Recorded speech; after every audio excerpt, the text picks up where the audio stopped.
Hello friends, welcome to Shri Shri food. આજે આપણે બનાવીશું વર્ષો જૂની પરફેક્ટ રીત સાથે વાનવા કે પછી તેને તમે ફાફડા પણ કહી શકો છો. તહેવારોમાં દાદી નાની વખતથી બનતા આવતા આ વાનવા તમે બનાવી 15થી 20 દિવસ માટે સ્ટોર કરી શકો છો.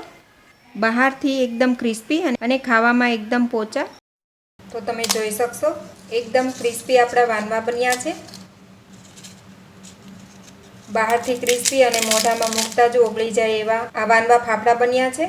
આ વાનવા બહુ જ ઓછા સમયમાં તૈયાર કરી શકો છો. તો ફ્રેન્ડ્સ, આપણે સળ સાતમના દિવસે બનાવી શકાય તેવા આ વાનવા બનાવીને તૈયાર કરી લઈએ. તો વાનવા કેવી રીતે બનાવવા તે જોઈ લઈએ. તો અહીંયા મેં વાનવા બનાવવા માટે એક બાઉલમાં 2 કપ બેસન લીધેલો છે.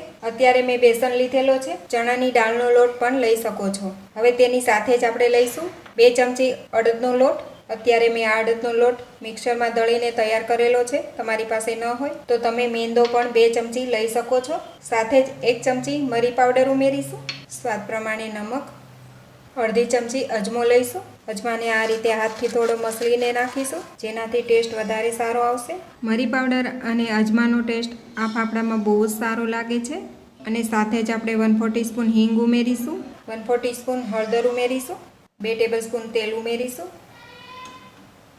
હવે હાથથી બધું જ બરાબર મિક્સ કરી લઈએ.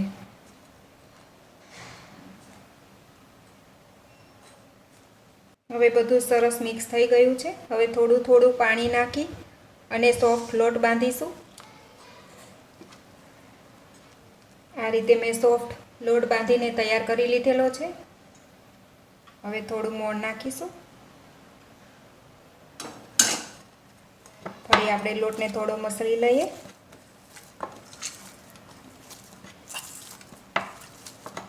હવે લોટને આપણે ઢાંકીને 10 મિનિટ માટે રેસ્ટ આપીશું.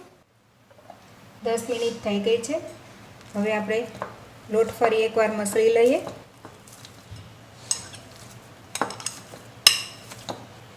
હવે જે રીતે આપણે વાનવા બનાવવા હોય, નાની સાઈઝ અથવા તો મોટી, એ રીતે આપણે લુવા બનાવી લઈશું.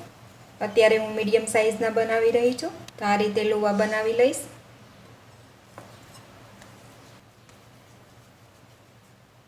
લુવો લઈશું, તેના ઉપર થોડું તેલ લગાવીશું. વણી લઈએ. વાનવાને વધારે જાડા નહીં અને વધારે પાતળા પણ નહીં, એ રીતે વણીને તૈયાર કરીશું.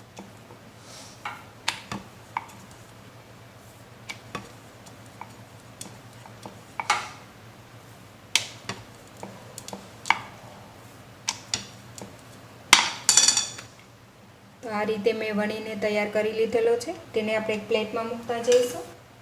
આ જ રીતે બધા જ વણીને તૈયાર કરી લઈએ.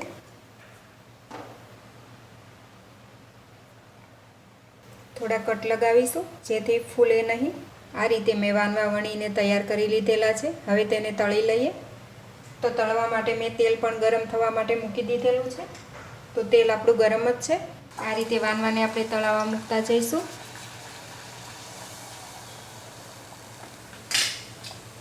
આ રીતે પ્રેસ કરતા વાનવાને તળી લઈએ. અત્યારે મેં વાનવા બનાવવામાં અડદનો લોટનો યુઝ કરેલો છે. તમારી પાસે અડદનો લોટ કે મેંદો કાંઈ ન હોય તો તમે એકલા ચણાના લોટના પણ બનાવી શકો છો. આ રીતે પલટાવતા વાનવાને આપણે તળી લઈશું. ગેસની ફ્લેમ મીડિયમ રાખીશું.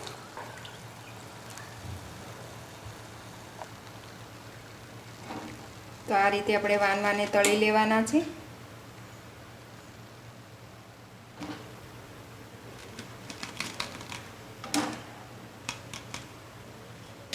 આ જ રીતે બધા જ વાનવા તળીને તૈયાર કરીએ. આ વાનવા તમને જે રીતે જાડા અથવા તો પાતળા ગમે એ રીતે તમે વણીને બનાવી શકો છો. થોડા તળાય એટલે પલટાવતા જઈશું અને ક્રિસ્પી વાનવાને તળીને તૈયાર કરીએ. તો આ વાનવા પણ આપણા સરસ તળાઈ ગયા છે. તેને પણ આપણે બહાર લઈ લઈએ. આ જ રીતે બધા જ વાનવા તળીને તૈયાર કરી લઈએ.